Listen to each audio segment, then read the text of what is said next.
Having said that, I want to talk about one issue that it just pops up more and more, and it's particular USCIS is more strict about it than if you're at the embassy doing consular processing.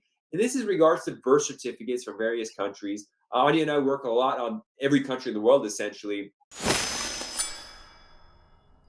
and we constantly and recently especially are getting issues with like almost every birth certificate having problems with regards to the issuance date being incorrect, names being incorrect, missing information not existing. For like India, for example, a lot of times they don't have birth certificates.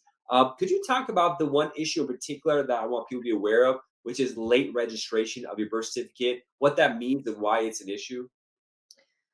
Yes, John, sure. So I don't know for why reason or for what reason, but recently we've been seeing a lot of these birth certificate issues, specifically when the birth is registered late. So what does it mean? For example, you have your birth certificate, okay, and your parents, for some reason, they had you and they registered that you were born 3 months later, 1 year later, or 5 years later. Yeah. Okay, and there will be this gap between your birth and when the official document confirming that you are who you are.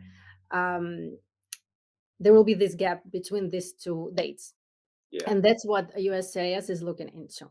So everything that's more, I would say, 3 months can be a problem. Yeah. Yeah, it's a big problem. Sometimes lets you get away with a year or more, but anything more than 3 months, ideally, it's like within the first month, 30 days, 60 days, maybe 90 days. Anything more than that, that automatically triggers our office where we have to do a bunch of additional work to document that your birth certificate is correct. You are who you are, because you might get an RFE or denial because of that. And I've seen denials happen after the fact. People come to me for late filed birth certificates. So, we had a case of fiance visa holder whose case was clean. And a lot of times people say, well, why do I need an attorney? I have these easy cases. And their case is pretty straightforward and clean. But once we got started, we got the birth certificate, which is the foreign national's birth certificate is not even needed if they're overseas until the second step. So, kind of to say quickly, when you're doing a marriage or fiance case, at first we submit applications and petitions to USCIS. I just prove that their relationship is real, and it's a U.S. person filing, either green card holder or citizen. The K-1 context, the fiance visa context, you have to be a citizen. And we don't even need to submit the birth certificate. But part of our responsibilities as immigration attorneys is to review all the documents, even stuff not needed for 6, 10, 15 months down the line. So we got a birth certificate, immediately saw that it was late registered. In the home country, they register birth certificates quick.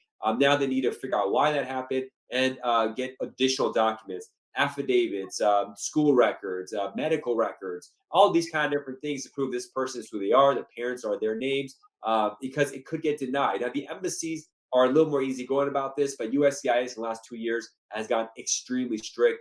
And as you know, Anya, like we're dealing with this. It seems like more than half the cases, if not vast majority of them, we're just constantly seeing this issue. It's a weird situation.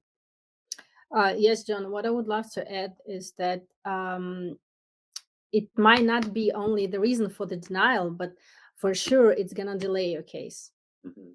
So if you want to save some time, it's always better to work with an immigration attorney who catches these things before USCIS can catch them. Yeah, because sometimes you'll need to get these documentation. USCIS will issue a request for evidence, which says we have time to respond. But sometimes getting the documents we need to verify the birth certificate might take 3, 6 months, 9 months, or something. With COVID, there may be shutdowns in your home country. People are not going to work and all that. So you really want to have the attorney catch it at the beginning before you even start the case, and make sure you have all the paperwork, everything we need to avoid that. Yeah, missing a deadline for an RFE or scrambling last second to try to find stuff in a rush. And it's really nerve wracking because you might miss the deadline. So, and thanks so much. And you've been a big help on kind of coordinating these and catching these. Your eye is really good at paying attention to all these Thank details. you. Yeah, as I said, it's not just dates of birth; it's names spelled wrong. It's people just missing their name. Parents' names having issues where it's not consistent. It's just all these weird stuff pop up that we really need to catch, and that's just what we do. So, if you are starting one of these cases, especially marriage and fiance cases, which is a special focus of our firm, first go to a website called marriageimmigrationlaw.com and download the Ultimate Marriage Green Card Guide, because it breaks down what the whole process entails, the forms that are existent, and all that kind of stuff. So you have a great idea and strategy about what's going on in your case. Then contact myself and frankly contact several immigration attorneys. That's you have the patience for it, that's the best thing to do. Because as I joke around, if you ask five immigration lawyers the same question, you're going to get six different answers. So you really need to talk to different people. Some of them will not know what they're talking about. Three of them will, and then you have to compare who you're most comfortable with, who you could talk with ease, whose communication is best, and also price, which is an important factor. But if you did want to schedule a time with their office, email me at info@jqklaw.com and describe your situation, and we could jump into it and set up a consultation.